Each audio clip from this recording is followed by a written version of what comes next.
بسم اللہ الرحمن الرحیم۔ تمام تعریفیں اللہ تعالیٰ کے لیے جس نے مجھے بولنے کی طاقت دی۔ آپ دیکھ رہے ہیں یوٹیوب چینل فطرت اور اسلام۔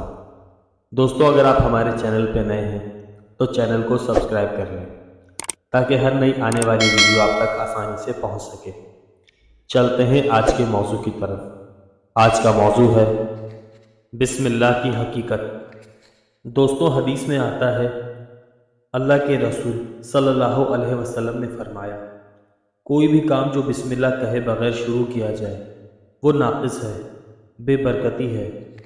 دوستو، کیا آپ جانتے ہیں کہ بسم اللہ قرآن کی ایک آیت ہے اور اس کا ذکر دو جگہ ملتا ہے، ایک نوح علیہ السلام کے واقعے سے اور ایک سلیمان علیہ السلام کے واقعے سے۔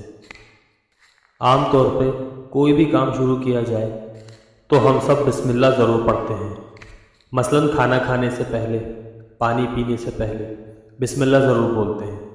اگر بسم اللہ بار بار دہرایا جائے تو یہ لپ سروس ہوگی۔ وہی بسم اللہ برکت والا ہوگا جو روح کے ساتھ پڑھا جائے۔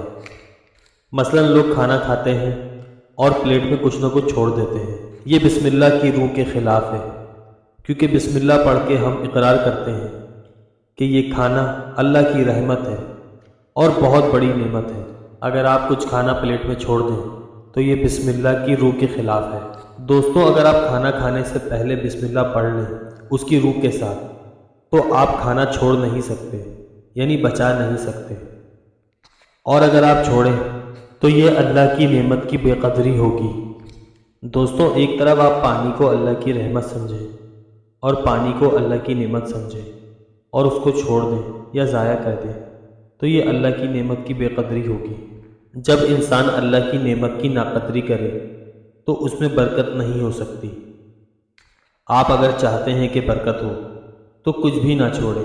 جب آپ اس طرح کریں گے تو اس کا مطلب ہے آپ نے بسم اللہ کی روح کے ساتھ کھایا پیا ہے اور آپ کو بسم اللہ کہنے کی برکت بھی حاصل ہوگی۔ دوستو، بظاہر تو یہ بہت چھوٹی چیز لگتی ہے، لیکن یہ بہت بڑی چیز ہے، کیونکہ آپ ایک چاول کا دانہ، پانی کی ایک بوند بھی نہیں پیدا کر سکتے، تو آپ کو چھوڑنے کا بھی حق نہیں ہے، نہ اس کو ضائع کرنے کا۔ یہ عادت کا معاملہ نہیں ہے، یہ اصول کا معاملہ ہے۔ جب آپ اس اصول کو اپنی زندگی میں شامل کریں گے تو آپ میں ذمہ داری آئے گی، کچھ سوچ کے کرنا آئے گا۔ آپ سوچیں یہ کتنی بڑی بات ہے۔ عام طور پہ لوگ اس بات پہ دھیان نہیں دیتے، بسم اللہ تو کہتے ہیں لیکن اس کی روح کیا ہے یہ دھیان نہیں دیتے۔ دوستو، یاد رکھیں، لفظ اور روح دونوں یکساں مطلوب ہوتے ہیں، یعنی جو بھی آپ بولیں اس کی روح کو پوری طرح اختیار کرنا ہے، ورنہ وہ کام بے برکت ہو جائے گا اور ناقص ہو جائے گا اور اس کا فائدہ بھی حاصل نہیں ہوگا۔ دوستو، غور کریں، یہ کتنا بڑا رسک ہے کہ انسان بسم اللہ تو کہے اور اس کا فائدہ حاصل نہ ہو سکے۔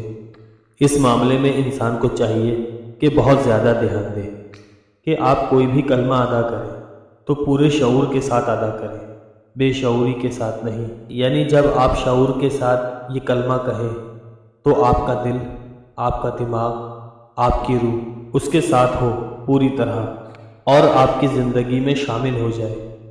تو میں یہ کہوں گا کہ آپ آج ہی سے ہر کام سے پہلے بسم اللہ ضرور کہیں، اس کی پوری روح کے ساتھ، نہ کہ صرف لفظ کے ساتھ۔ اللہ سے دعا ہے اللہ ہم سب کو اس پہ عمل کرنے کی توفیق عطا فرمائے۔ دوستو، یہ تھی ہماری آج کی ویڈیو۔ امید ہے آپ کو ویڈیو پسند آئی ہوگی۔ ویڈیو کو لائک اور چینل کو سبسکرائب کرنا نہ بھولیں اور دیکھتے رہیں فطرت اور اسلام۔ السلام علیکم۔